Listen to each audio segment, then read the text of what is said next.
Today's we are going to some discussion about how to find the distance of a point from a plane. ठीक okay बघा ही तुमची 3 dimensional coordinate system आहे. ठीक okay suppose this is your x axis, this is your y axis, this is your z axis आणि याच्यामध्ये हे एक plain आहे.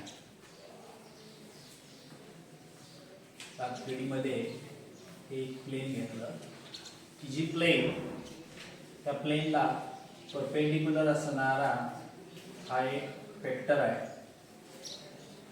n बार. त्याचा युनिट वेक्टर घेतला तुम्ही. काय घेतला? Unit vector n cap. तर हा n कॅप हा प्लेनचा काय आहे? नॉर्मल आहे. म्हणजे n cap he unit vector lies along the vector which is perpendicular to this plane, means n bar is a normal to this plane. Okay. आणि या प्लेन मधला कोणताही एखादा p पॉइंट घेतला तुम्ही, कोणताही एक घ्या. आता ह्या p या पॉइंट पासूनचं त्या ओरिजिनचं हे डिस्टन्स जे घेतलं, हे डिस्टन्स म्हणजे किती मिळेल तुम्हाला? Small p. ठीक. आता ह्या प्लेनला नॉर्मल फॉर्म मध्ये लिहिलं. नॉर्मल फॉर्म काय आहे सांगा? की त्या प्लेनला परपेंडिक्युलर असणारा युनिट वेक्टर घेतला आणि त्या प्लेनचं ओरिजिन पासूनचं जर डिस्टन्स तुम्हाला माहित असेल तर ह्या प्लेनचं इक्वेशन इन नॉर्मल फॉर्म काय आहे? r bar dot n cap is equal to p be the vector equation of a plane in a normal form. तर हा n cap म्हणजे काय आहे? की ह्या प्लेनला परपेंडिक्युलर असणारा वेक्टर जो आहे त्याचा हा काय आहे? युनिट वेक्टर आहे. आणि p म्हणजे काय आहे? हे ह्या प्लेनचं ओरिजिन पासूनचं डिस्टन्स आहे. ठीक आहे. ओके. आता तुम्हाला काय कंडिशन दिलेली आहे? की एक पॉइंट दिलेला आहे आणि त्या पॉइंटचं डिस्टन्स तुम्हाला विचारलं आहे. कोणत्या? ह्या प्लेन पासून. ठीक आहे. ओके. समजा सपोज मी आता काय करतो की ह्या प्लेनला एक पॅरलल प्लेन ड्रॉ करतो. एक पॅरलल प्लेन ड्रॉ करतो. जर हा प्लेन तुमच्या ह्या प्लेनला पॅरलल असेल तर ह्या प्लेनचा परपेंडिक्युलर वेक्टर सुद्धा ह्या प्लेनला कसा राहील? परपेंडिक्युलर राहील ना. बरोबर आहे का? ओके. आणि सपोज हे काय म्हटलं की मी हे प्लेन जे आहे हे a ऑफ a बार या पॉइंट मधून पास होते. a ऑफ a बार या पॉइंट मधून पास होते. तर तुम्हाला काय माहित आहे की if a plane passing through this point and perpendicular to the vector, तर त्याचं वेक्टर इक्वेशन कसं राहतं?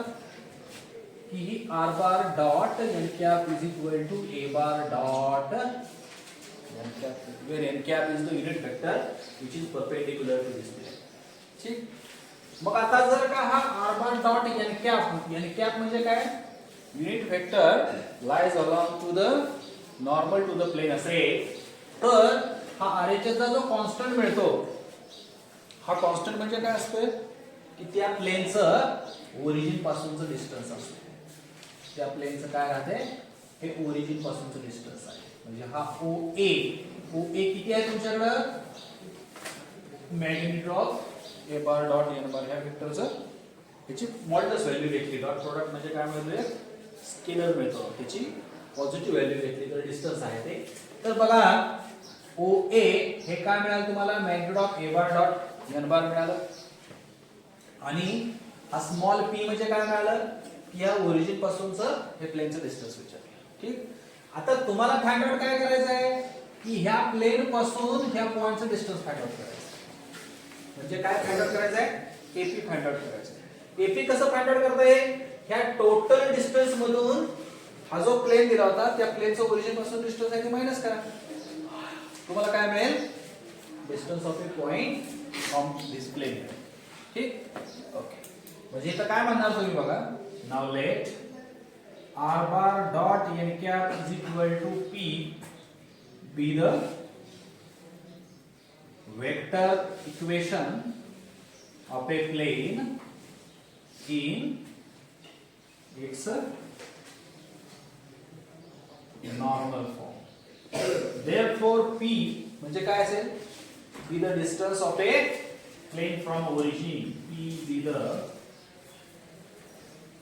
distance of a plane from origin, and n cap be a unit vector lies along the normal to the plane. Normal to the plane. Now let A of A bar be any point in the space. तुम्हाला आता ह्या पॉइंटचं ह्या plane पासूनचं distance find out करायला सांगितलं. मग तुम्ही काय करणार? Now we draw a plane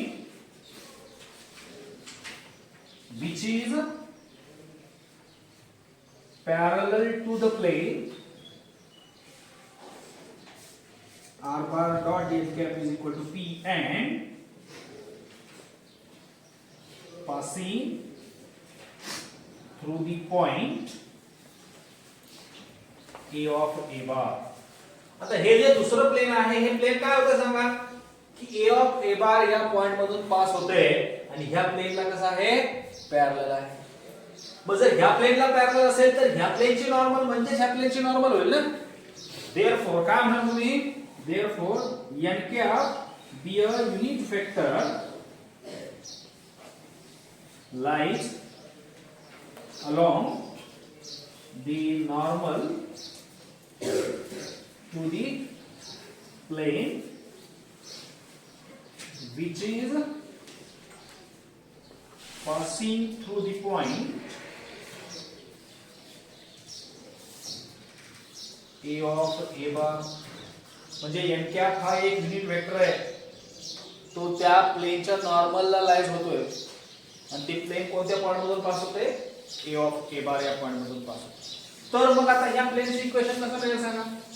therefore vector equation of a new plane is काय होईल की r bar dot n cap is equal to a bar dot n cap.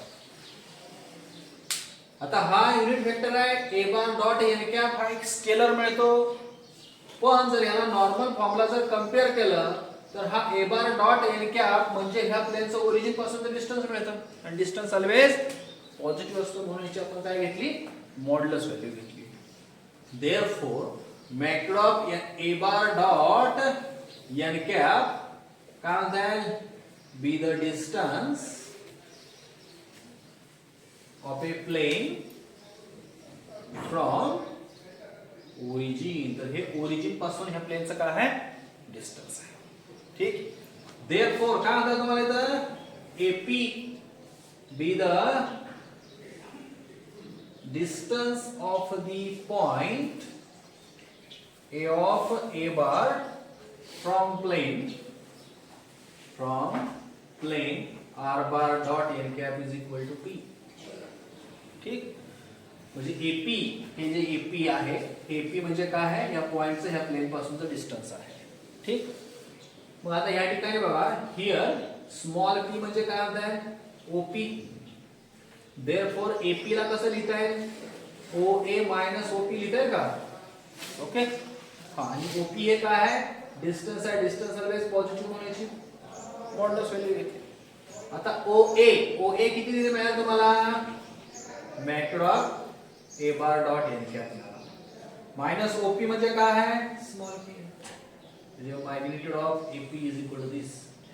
आणि हे जे आहे हे म्हणजे काय मिळाल तुम्हाला distance of a plane from a point B the required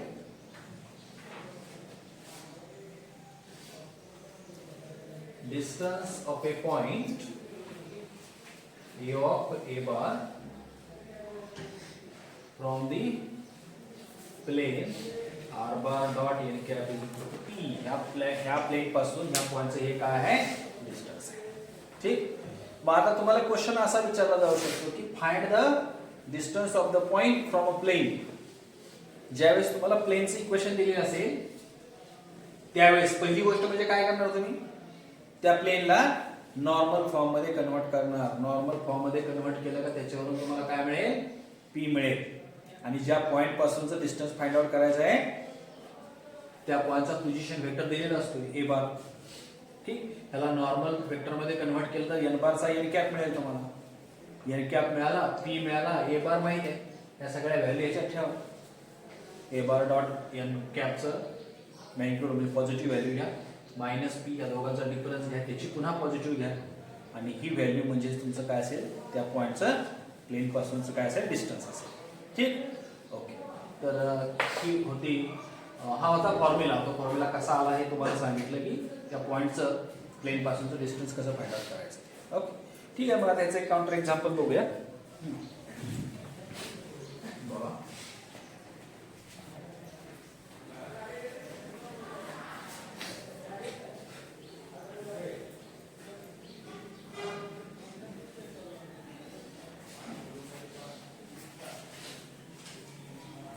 example कसं असेल बघा. Find the distance of the point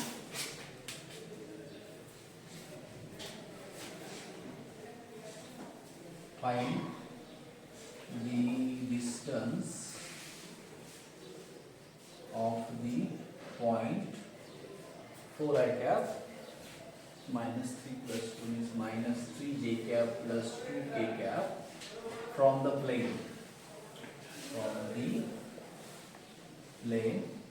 r bar dot n bar काय दिलेला आहे, minus 2 1 minus 2 is minus 2i cap plus j cap plus 2k cap which is equal to 6. आता हे vector equation of plain आहे पण normal form मधलं नाही, लक्षात ठेवा. नॉर्मल फॉर्म मधलं असण्यासाठी इथे काय पाहिजे, युनिट वेक्टर पाहिजे. युनिट वेक्टर आहे का हा, नाही. पहिल्यांदा काय काढून घ्या, a of a bar b any point in the space. Therefore a bar is equal to काय होणार तुम्हाला 4i cap minus 3j cap plus 2k cap and r bar dot 2i cap plus j cap plus 2k cap is equal to 6. So be the vector equation of a plane in the form of r bar dot n bar is equal to d म्हणा. ठीक, मग आता या ठिकाणी तुम्हाला काय मिळेल, n बार मिळेल. n बार काय मिळाला, minus 2i cap plus j cap plus 2k cap. याच्यावरून काय काढून घ्या, n cap काढा. n cap कसा मिळतो, n bar divided by magnitude of n बार. तो या n बारला याच्या मॅग्निट्यूडला काय करायचं, डिवाइड करायचं. minus 2i cap plus j cap plus 2k cap whole divided by its magnitude.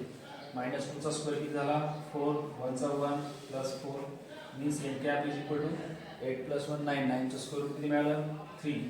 minus 2 by 3i cap plus 1 by 3j cap plus 2 by 3k cap आता मिळाला n cap मिळाला. मग n cap घेण्यासाठी तुम्हाला काय लक्षात येतंय, 3 ने काय करायला पाहिजे, डिवाइड करायला पाहिजे. बरोबर आहे का, त्यावेळेस तो काय होईल, n cap मिळेल. मग मी जर इक्वेशन 1 च्या दोन्ही साइडला 3 ने डिवाइड केलं, therefore now divide equation 1 by 3 on both side. We get काय मिळेल की r bar dot minus 2i cap plus j cap plus 2k cap divided by 3 is equal to 6 divided by 3. Okay, तर हा काय मिळाला बघा बरं, r bar dot minus 2 upon 3i cap plus 1 upon 3j cap plus 2 upon 3k cap is equal to 2. Be the काय होणार तुम्ही, vector equation of a plane in normal form, that is r bar dot n cap is equal to p. Therefore n cap काय मिळालं तुम्हाला, minus 2 upon 3i cap plus 1 by 3j cap plus 2 by 3k cap मिळाला आहे. p is equal to किती मिळालं, 2 मिळालं. आता हे p is equal to 2 काय आहे, be the distance of a plane from origin. ठीक, मग आता तुम्हाला फाइंड काय करायचं आहे, distance of a point from a plane. Therefore काय म्हणा तुम्ही एपी म्हणा किंवा डी म्हणा, काही म्हणा. सपोज डी तुम्ही या ठिकाणी मांडलेले आहे आणि पी म्हणजे स्मॉल पी आहे आणि एपी कॅपिटल म्हणा. AP be the distance of a point A of A bar from the plane. कोणतं की r bar dot minus 2 i cap plus J cap plus 2 k cap is equal to 6. Therefore AP is equal to काय formula सांगितलं तुम्हाला, mod of magnitude of A bar dot N cap minus P. Okay, मग आता is equal to बघा हे magnitude of, हे पहिल्यांदा फार तर ह्याचा डॉट प्रोडक्ट घ्या किंवा लिहा फार तर मॉड ऑफ ए बार. ए बार काय आहे तुमच्याकडे, पॉइंट कोणता दिला आहे 4 i cap minus 3 j cap plus 2 k cap dot product with n cap. n cap काय आहे minus 2/3 i cap plus 1/3 j cap plus 2/3 k cap. Okay, याचा मॅग्निट्यूड आणि मायनस p. p म्हणजे किती आला तुमच्याकडे 2 आला. ओके, मग आता ह्याचा जर तुम्ही डॉट प्रोडक्ट घेतला काय मिळेल, हे मायनस 8/3 मायनस 3 ला 3 कॅन्सल झाला 1 मिळाला plus 4/3 minus 2 which is equal to mod of. याचा जर डिनॉमिनेटर सेम करून घेतला तुम्ही तर हे मॉड ऑफ काय मिळेल तुम्हाला 3 हे minus 8 minus 3 plus 4 minus 2 which is equal to mod of. हे किती झालं बघा, minus 8 plus 4 means minus 4 minus 4 minus 3 minus 7 minus 7/3 ची ऍब्सोल्यूट व्हॅल्यू किती मिळाली 7/3 मायनस 2. ओके, आता ह्याला जर सिम्प्लिफाय केलं तुम्ही तर हे is equal to AP is equal to mod of किती मिळालं 3 चा 2 6 7 मायनस 6 मीन्स 1/3. याची ऍब्सोल्यूट व्हॅल्यू घेतली तर किती मिळाले हे 1/3 युनिट. काय म्हणणार, बी the required distance of a point A of A bar from a plane. Okay, लक्षात आलं काय केलं ते, दिलेला पॉइंटचा पोझिशन वेक्टर आहे तो A बार घेतला, त्या प्लेनला नॉर्मल फॉर्म मध्ये कन्व्हर्ट केलं, नॉर्मल फॉर्म वरून n कॅप आणि p डिफाइन करून घेतला आणि हा डिस्टन्स फॉर्म्युला वापरला. Distance of a point from a plane is mod of A bar dot n cap minus p is equal to dot प्रोडक्टची ऍब्सोल्यूट व्हॅल्यू घेतली आणि त्यातून p सबट्रॅक्ट केला, याची ऍब्सोल्यूट व्हॅल्यू घेतली. ते म्हणजे काय मिळालं तुम्हाला required distance of a point from a plane. Okay, तर ह्या बघा आतापर्यंतच्या तुम्हाला पाठवलेल्या व्हिडिओच्या माध्यमातून पूर्ण हा आपला 3D लाईन प्लेन पूर्ण टॉपिक या ठिकाणी आपण काय केलेलं आहे, कव्हर केलेला आहे. Okay, thank you.